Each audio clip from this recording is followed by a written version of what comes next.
వాళ్ళు చాలా సమస్యలు. కొంతమందికి డబ్బులు, మెడిసిన్స్ కూడా డబ్బులు లేని పరిస్థితి. ఒక పక్క వయస్సు, ఇంకో పక్క అనారోగ్యం, ఇంకో పక్క చూసుకునేవాడు లేకుండా అవస్థపడ్డారు. అందుకే నేను ఆలోచించాను. ఆ రోజు 5 రెట్లు పెంచాను. ఈ రోజు మళ్ళీ ఆలోచిస్తున్నాను. మీ అందరికీ హామీ ఇస్తున్నా, రాబోయే నెల ఫిబ్రవరి నుంచి ప్రతి ఒక్కరికి 2000 రూపాయలు పింఛన్ ఇస్తానని మరొక్కసారి అనౌన్స్ చేస్తున్నా. ఇది సంక్రాంతి ఈ సంక్రాంతి కానుక మీ అందరికీ. ఎంతైనా పర్వాలేదు, నాకు కావాల్సింది పేదవాళ్లే కావాలి.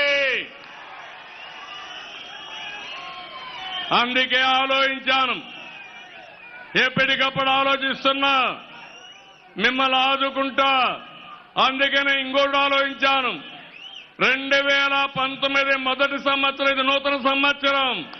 ఇక్కడ కూడా 1000 రూపాయలు కలిసి ఫిబ్రవరిలో 3000 రూపాయలుగా ఇచ్చి ఆ తర్వాత 2000 రూపాయలు ఇస్తాను.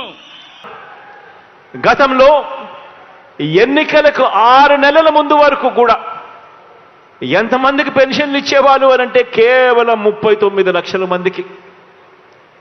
ఎన్నికలకు 6 నెలల ముందు వరకు కూడా ఎంతమందికి పెన్షన్లు ఇచ్చేవాళ్ళంటే కేవలం 39 లక్షలు.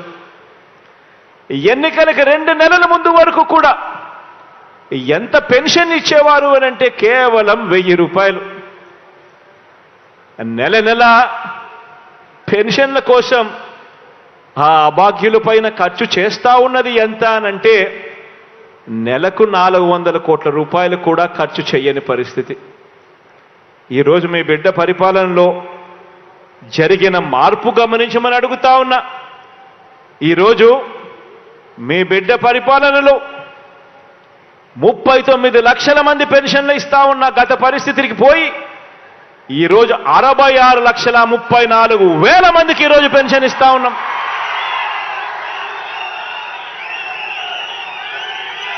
గతంలో 1000 రూపాయలు పెన్షన్ ఇస్తా ఉన్న పరిస్థితి పోయి మీ బిడ్డ ముఖ్యమంత్రి అయిపోయిన వెంటనే తొలి సంతకం మొట్టమొదటి రోజు నుంచే పెన్షన్ 2250 రూపాయలకు పెంచి ఆ తర్వాత ఇచ్చిన మాట ప్రకారం ఆ పెన్షన్ పెంచుకుంటూ పోయి ఈరోజు 3000 దాకా తీసుకొని పోయిన పరిస్థితులు ఈరోజు కనిపిస్తా ఉన్నాయి.